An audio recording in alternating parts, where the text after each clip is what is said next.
Hello students, आज my self Neetu. आज हम पढ़ेंगे एंडोक्राइन सिस्टम। हमारे एमएसएन का सबसे पहला सिस्टम एंडोक्राइन सिस्टम। ठीक है, सबसे पहले आपको पता होना चाहिए, बहुत बार क्वेश्चन आता है, नाम से ही आपको पता होना चाहिए डक्टलेस ग्लैंड होती है या फिर ये डक्ट वाली ग्लैंड होती है। तो कई बार क्वेश्चन पूछते हैं ductless gland are also known as.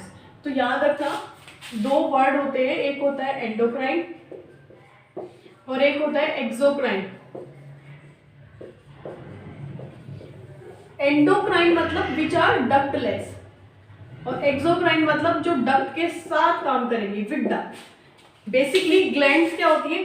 Glands वो चीज होती है, वो पर्टिकुलर अपना एक हार्मोन जो होता है, हार्मोन कह लो या कुछ भी केमिकल कह लो, कुछ भी सिक्रीशन कह लो, वो सिक्रीशन जो होती है पर्टिकुलर अपनी आप से सिक्रेट करते हैं, उनको ग्लैंड्स बोलते हैं। तो जो आपका एंडोक्राइन ग्लैंड है वो कैसा होता है? डक्टलेस। डक्टलेस मतलब डक्ट आप मान सकते हो एक पाइप होती है, तो डक्टलेस मतलब जो बिना पाइप के सिक्रीट करेगा। मतलब इसको याद रखना, जो डायरेक्टली सिक्रीट करेगा, there secretion into the blood stream. बहुत बार क्वेश्चन पूछते हैं एंडोक्राइन डक्टलेस होता है कि डक्ट वाला होता है। इसके अलावा ये पूछते हैं कि डक्टलेस जो ग्लैंड्स होती है, डक्टलेस सिस्टम होता है, वो होता क्या है? तो याद रखना, डक्टलेस जो ग्लैंड्स होती हैं वो बेसिकली अपना जो सिक्रीशन होती है वो डायरेक्टली कहाँ पे सिक्रेट करती है? ब्लड स्ट्रीम के अंदर। उसके बाद आएगा एक्सोक्राइन। एक्सोक्राइन होता है जो डक्ट वाला होता है। तो डक्ट वाला क्या करेगा? अपने डक्ट्स के अंदर सिक्रीट करता है, उनकी खुद की पाइप होती है उस पर्टिकुलर ऑर्गन के साथ, जो उसमें सिक्रीट करेगा, फिर अपनी टारगेट साइट पे काम करेगा। ठीक है, ये जो एक्सोक्राइन ग्लैंड है, सारी की सारी ग्लैंड्स ब्लड में सिक्रीट करेंगी। तो ब्लड में जैसे थायराइड ग्लैंड है, पैराथायराइड ग्लैंड है, तो ये सारी ग्लैंड अलग अलग है, लेकिन सिक्रीट कहाँ करती है? सारी ब्लड के अंदर। तो इनके पास एक प्रॉपर्टी भी होती है कि ब्लड के अंदर सिक्रीट होने के बाद वो ऐसा नहीं कि कहीं पे भी काम करेंगी, वो सिर्फ काम करेंगे अपनी टारगेट साइट्स पे। जैसे इसके बाद हम जब पढ़ेंगे हार्मोन्स कौन कौन से होते हैं, कौन सा ग्लैंड जो है उसको सिक्रेट करता है, उसके बाद हम पढ़ेंगे कि कौन सी टारगेट साइट पे वो पर्टिकुलर हार्मोन जो है एक्ट करता है। हर जगह पे एक्ट नहीं करेगा वो। ठीक है, अभी फिलहाल इतना याद रखो, एंडोक्राइन ग्लैंड और एक्सोक्राइन ग्लैंड में क्या डिफरेंस होता है। ठीक है, एक ऐसी ग्लैंड भी होती है जो एंडो भी होती है, एक्सो भी होती है। वो कौन सी होती है? पेनक्रियाज। पेनक्रियाज जो होती है, इसको हम ड्यूअल ऑर्गन भी बोलते हैं, जो एक्सो भी काम करता है और जो एंडो भी करता है। इसका जो एक्सो फंक्शन है वो ज्यादा होता है, अप्रोक्सीमेटली 99% जो होता है एक्सोक्राइन फंक्शन होता है। मतलब जितना जीआई, डाइजेस्टिव वगैरह जो इसका फंक्शन होता है मोस्ट कॉमनली वहां पे यूज होता है पेनक्रियाज, और जो हार्मोनल एक्टिविटी वाला फंक्शन होता है दैट इज एंडो, वो कितना होता है? ओनली 1%। तो याद रखना, पेनक्रियाज जो होता है एक्सो भी होता है एज वेल एज एंडो भी होता है। हार्मोन्स भी सिक्रीट करेंगे विद डक्ट और डक्टलेस भी सिक्रीट होता है। ठीक है, अब इसके बाद अब देखो, आपको ये पता होना चाहिए कि जो सबसे पहले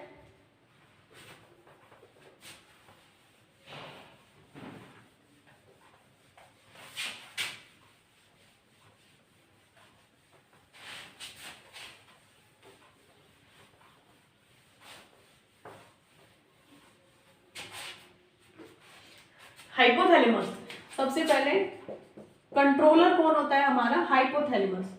हाइपोथैलेमस को हम क्या बोल सकते हैं? हेडमास्टर।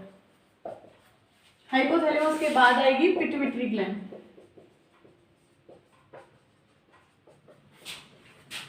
इसको वो क्या बोलते हैं? हाइपोफाइसिस, या फिर इसी को बोलेंगे मास्टर ग्लैंड। और पिट्यूटरी के बाद आएंगी ऑल ग्लैंड्स ऑफ बॉडी।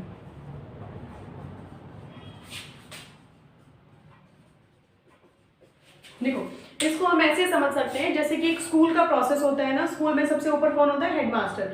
तो हेडमास्टर कौन होता है? जो पूरे स्कूल को कंट्रोल करके रखता है। तो ऐसे ही हमारी बॉडी के अंदर हाइपोथैलेमस एक स्ट्रक्चर पाया जाता है जो कि क्या करता है? पूरे एंडोक्राइन सिस्टम को कंट्रोल करके रखता है। तो इसीलिए हमने उसका नाम दे दिया हेडमास्टर। उसके बाद आपकी जो हेडमास्टर है स्कूल में, उसके बाद कौन आएंगे? सारे के सारे टीचर्स जो वहां पे बच्चों को पढ़ाते हैं, तो वो मास्टर हो गए सारे। तो मास्टर को हमने किससे कंपेयर किया? अपने पिट्यूटरी ग्लैंड से। पिट्यूटरी ग्लैंड को और क्या बोलते हैं? हाइपोफाइसिस। ठीक है, उसके बाद आप लोग स्टूडेंट्स, तो स्टूडेंट्स जो होते हैं उसको हमने किससे कंपेयर किया है? हमारी बॉडी की ग्लैंड्स। हाँ, तो सबसे पहले हमने हाइपोथैलेमस पढ़ा, फिर पिट्यूटरी ग्लैंड पढ़ी, फिर सारी की सारी ग्लैंड्स पढ़ी बॉडी की। तो सारी की सारी जो ग्लैंड्स होती है उसको हमने किससे कंपेयर किया? स्टूडेंट से। ठीक है, अब देखो जितनी भी अपनी एंडोक्राइन ग्लैंड्स होती हैं वो सारी की सारी एंडोक्राइन ग्लैंड्स क्या सिक्रीट करती हैं? कुछ सिक्रीशन सिक्रीट करती है। ठीक है, उस सिक्रीशन को आप केमिकल भी बोल सकते हो या फिर हार्मोन बोल सकते हो। ठीक है, वो हार्मोन सिक्रीट करेंगी तो वो, लेकिन जो हार्मोन सिक्रीट होगा वो कहां पे एक्ट करेगा?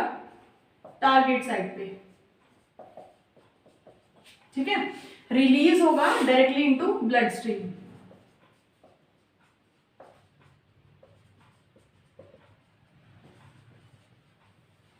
ठीक है, तो हमने क्या पढ़ा? सबसे पहले जो आपकी सारी की सारी एंडोक्राइन ग्लैंड्स हैं वो एंडोक्राइन ग्लैंड क्या करेंगी? कुछ सिक्रीशन सिक्रीट करेंगी। उस सिक्रीशंस को आप केमिकल बोल सकते हो या फिर हार्मोन बोल सकते हो।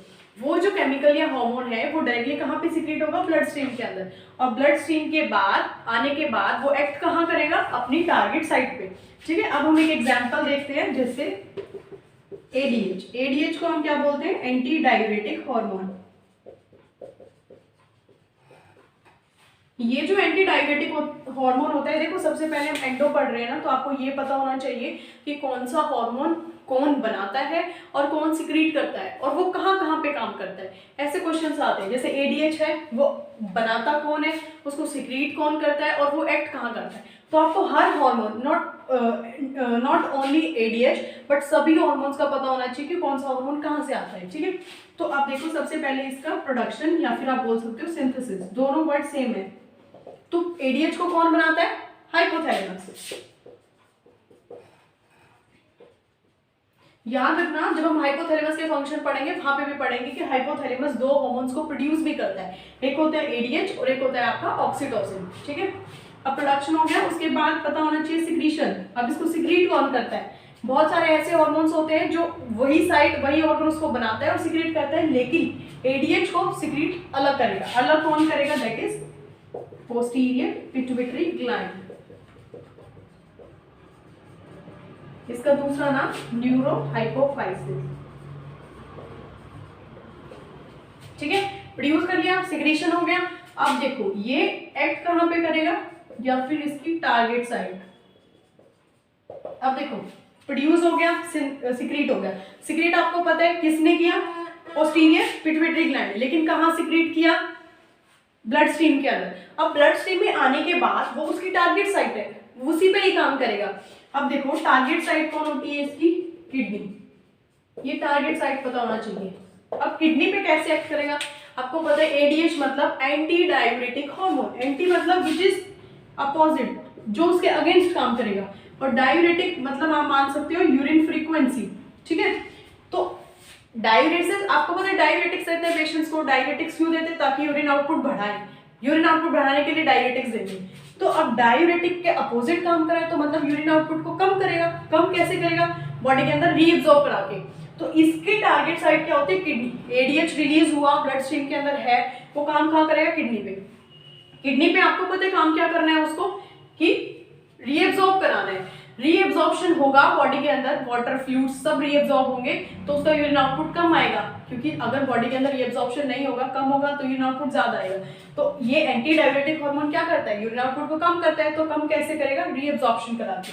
तो ये क्या करता है? Increase reabsorption of water and fluids from renal tubules. ठीक है, तो याद रखना ये रीअब्सॉर्ब कराएगा किडनी से। और एक बार रीअब्सॉर्प्शन हो गया तो क्या होगा? यूरिन आउटपुट कम हो जाएगा, डिक्रीज यूरिन आउटपुट। समझ आया?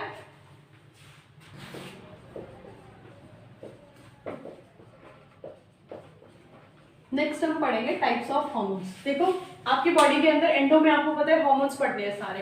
तो जो हार्मोन्स होते हैं वो कितने टाइप्स के होते हैं? इसमें याद रखना दो टाइप्स के होते हैं। जैसे आपके विटामिन्स होते हैं ना, फैट सॉल्युबल और वाटर सॉल्युबल, तो उसी टाइप से आपके हार्मोन्स भी होते हैं। तो दो टाइप के होंगे, एक होगा फैट सॉल्युबल या फिर इसी को बोल सकते हो लिपिड सॉल्युबल, और दूसरा होगा वाटर सॉल्युबल प्रोटीन बेस्ड या फिर पेप्टाइड बेस्ड।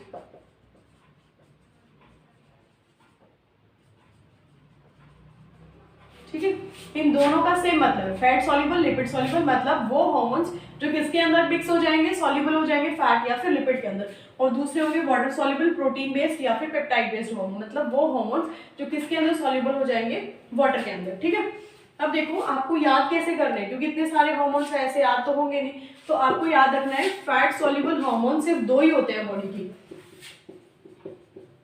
सबसे पहले स्टीरॉइड्स। ठीक है, स्टीरॉइड्स आपको पता है 3 आएंगे इसके अंदर, ग्लूकोकॉर्टिकॉइड्स, आगे हम इसको पढ़ेंगे तो आपको याद हो जाएगा, ग्लूकोकॉर्टिकॉइड्स, मिनरेलोकॉर्टिकॉइड्स और एड्रिनल एंड्रोजेंस। ये आपके क्या होते हैं, स्टीरॉइड्स। इसके बाद आएंगे आपके थायराइड हार्मोन्स।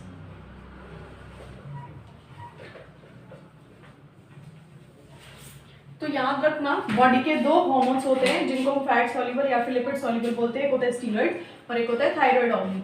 ठीक है, इसके अलावा बाकी जितने बचे वो किस में आ जाएंगे, वाटर सॉल्युबल में। इसमें एग्जांपल में लिख लेना, रेस्ट ऑफ ऑल एक्सेप्ट किस किस को छोड़ के, steroids and thyroid hormones.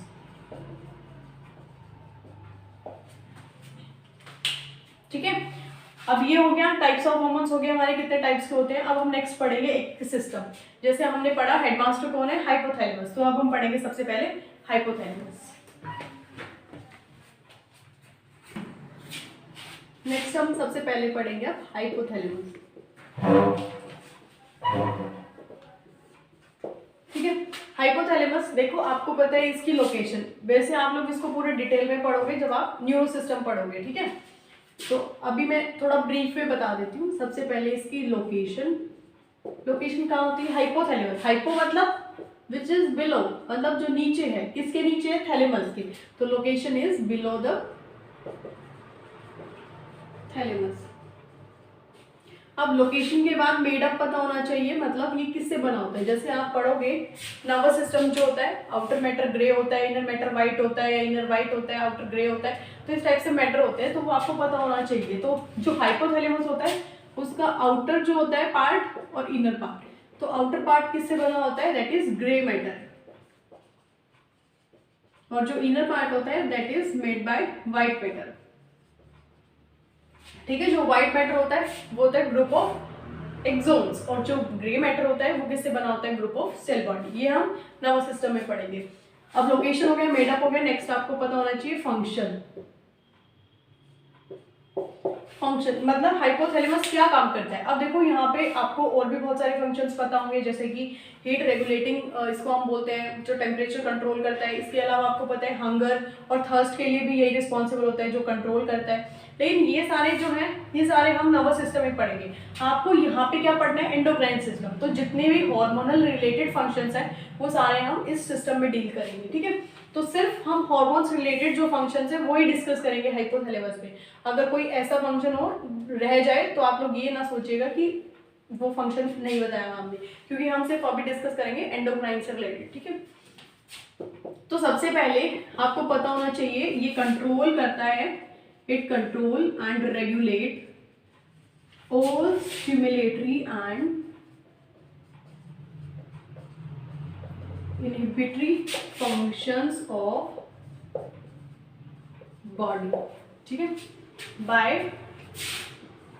stimulatory hormone and inhibitory hormone।